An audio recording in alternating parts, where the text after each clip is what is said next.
What's up guys, welcome back. I hope you've had a fantastic start to the year and January is officially over, which means it's time to introduce a new segment to our channel, Tech Catch Up. So once a month we're going to take a look back and see what hardware news there's been that you might have missed out from the last month. I'm going to pick a few of my favourite things from January 2020 and we'll have a little talk about them and see what you might have missed.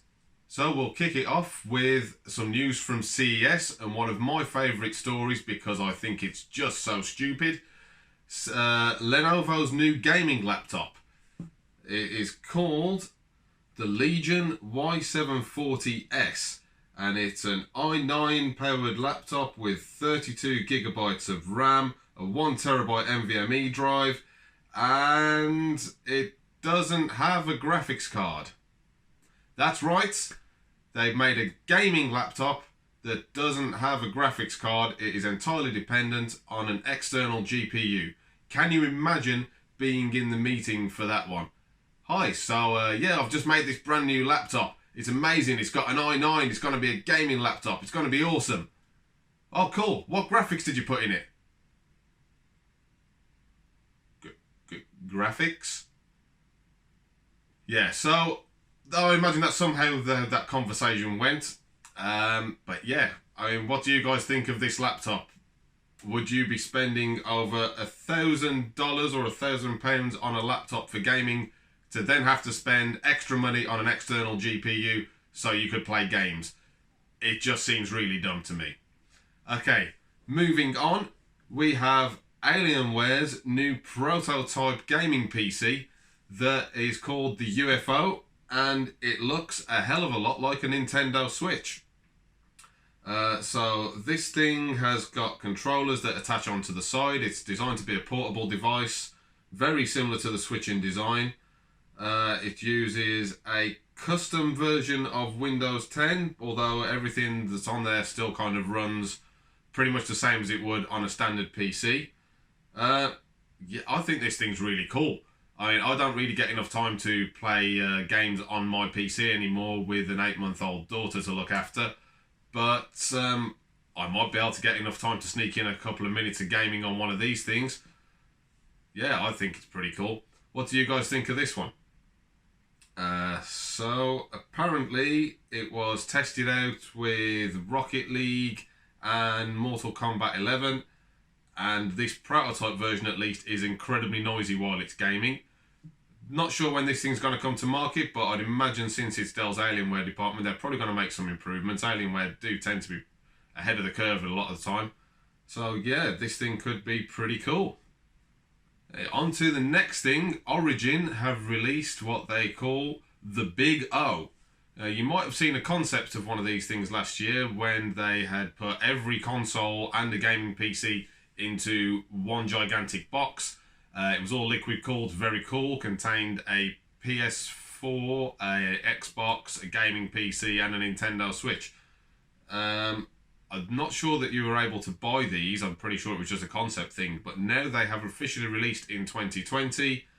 You can customize it with a PC and a PS4 or a PC and an Xbox. Unfortunately, they're not doing all of them together, but each one will feature a water-cooled PC on one side and a water-cooled console on the other. You can upgrade the storage on the PS4 or the Xbox to SSDs, so you should be able to get some more performance out of it than you would playing on the standard consoles. Should at least decrease the boot time somewhat.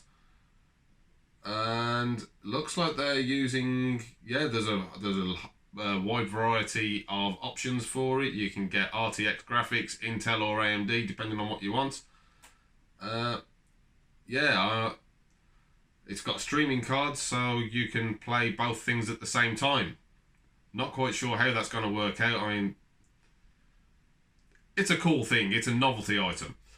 But yeah, I mean, they're bringing the worlds of PCs and consoles are getting closer together. AMD are obviously pretty much building everything for the next generation of consoles. So, yeah, why not? They're the same thing all of a sudden. Okay, so for all the hardcore PC gamers out of there that are fed up of spending far too much money on their gaming keyboards, Cherry is now building a cheaper mechanical switch for the value market.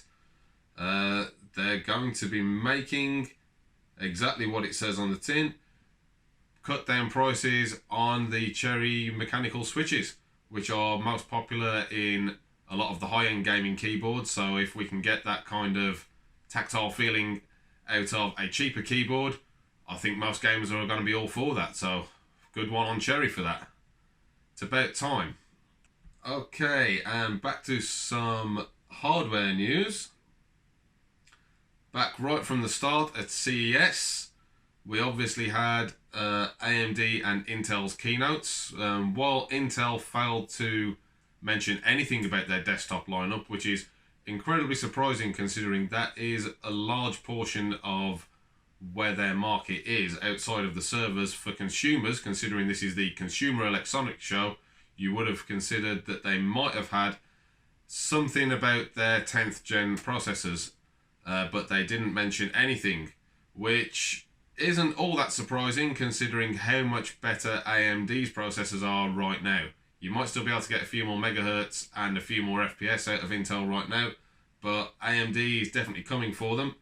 And AMD launched their TR3990X, the brand new 64-core, 128-thread Threadripper processor.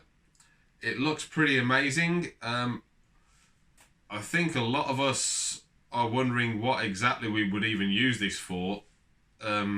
If you're going to be building a high-end desktop, it's not going to be the greatest thing for gaming. You'd probably still get more performance. In fact, you definitely still get more performance for gaming out of a 9900K. But there are plenty of applications that could leverage those 64 cores and 128 threads. How effectively we could test this at the moment, I'm not sure. But they did show a run of Blender, which was completed around 30 minutes faster than two incredibly expensive Xeons. And obviously they showed what Cinebench scores are, because, I mean, Cinebench just looks amazing when you use anything with a lot of cores.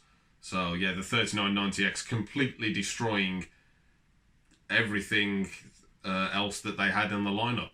A little disappointing they didn't compare this to like a 10980XE or something similar, but to be fair, it would have still completely blown it out of the water.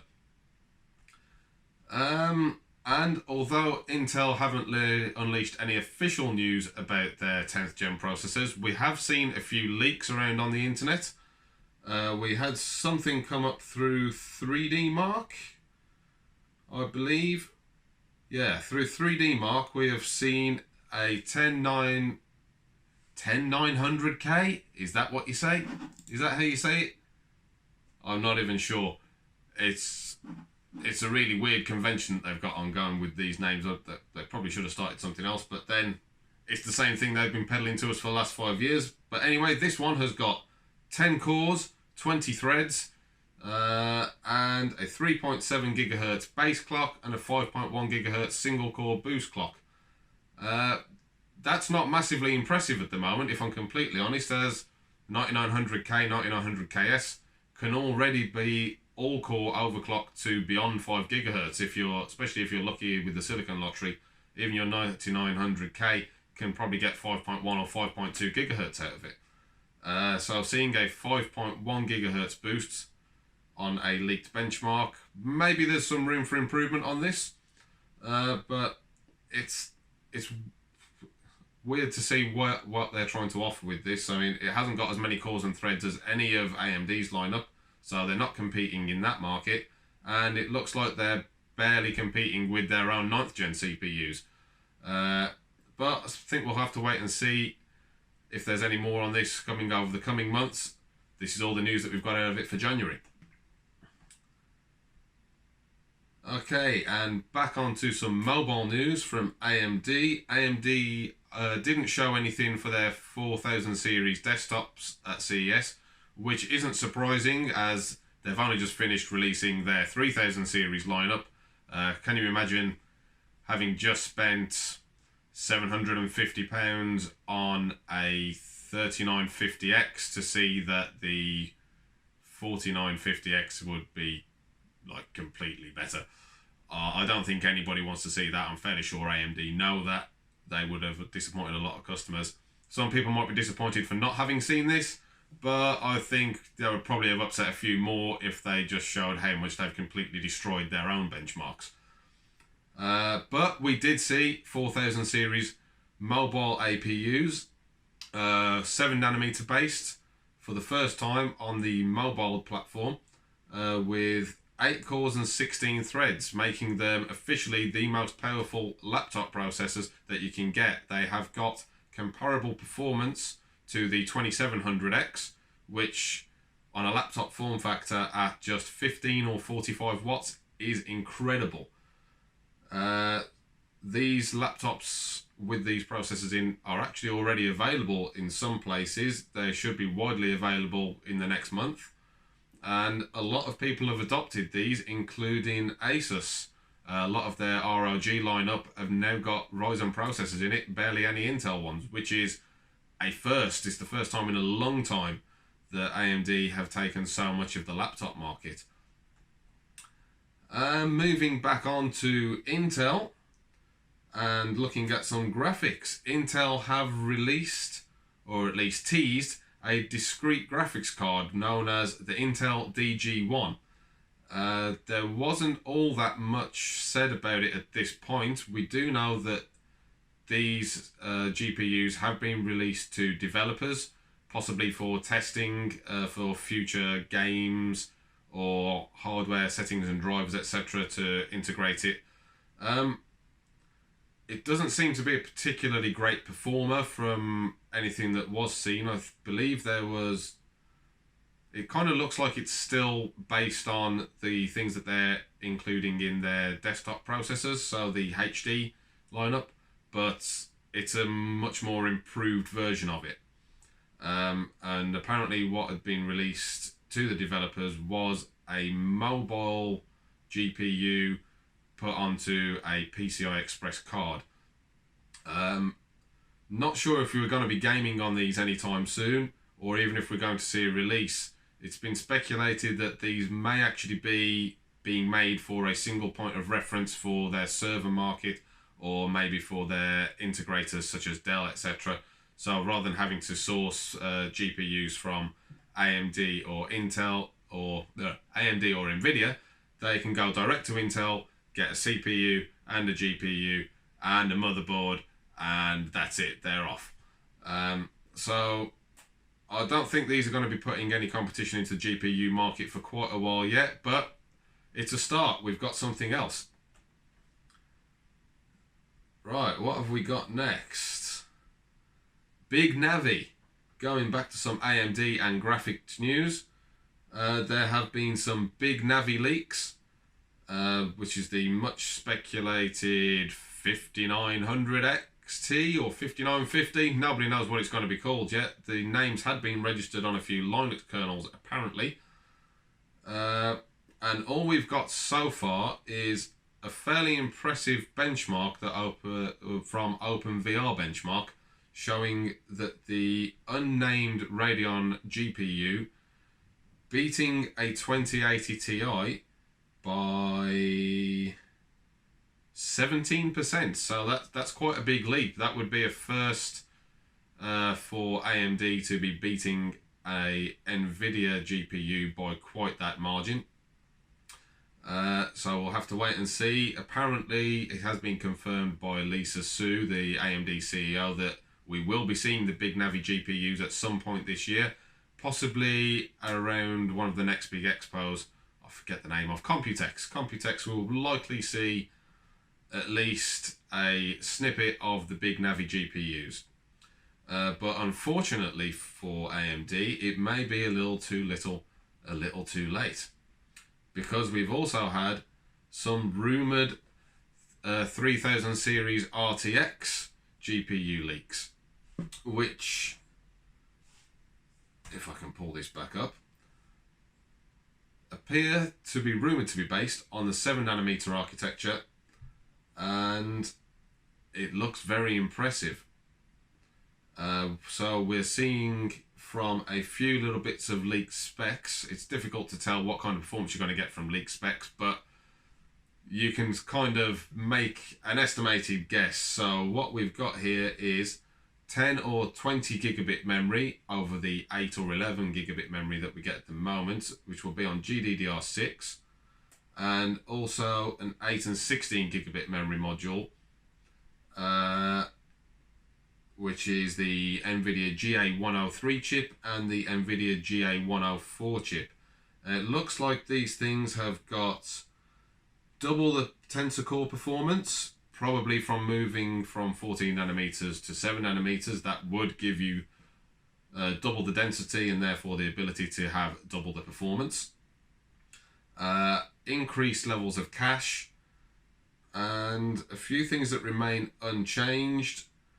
But apparently the big red Cray system is rumoured to be one of the first to get their hands on the new Ampere architecture, as due to a delay, they've been told that they're going to be getting the latest generation of chips, which can't be the 2000 series, it must be the 3000 series that will be coming later on.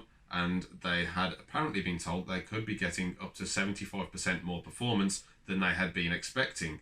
Now, this is probably not going to be gaming cards that they're going to be getting in a Cray. It's going to be compute cards, and 75% more compute performance, while impressive, does not necessarily translate to 75% more gaming performance, but it's still going to be one hell of a generational jump, especially compared to the last one that we had with the 1080 Ti and the 2080 Ti not being that much better. The 1080 Ti, if you've got one, is still an amazing graphics card, and the 2080 Ti doesn't really show all that much in value to upgrade. However, if you then move on to 75% improvements over the 2080 Ti, well, all of a sudden the 3000 series is looking very attractive, and as I said, kind of completely shadows the 17% in performance uplift from the rumoured big Navi cards.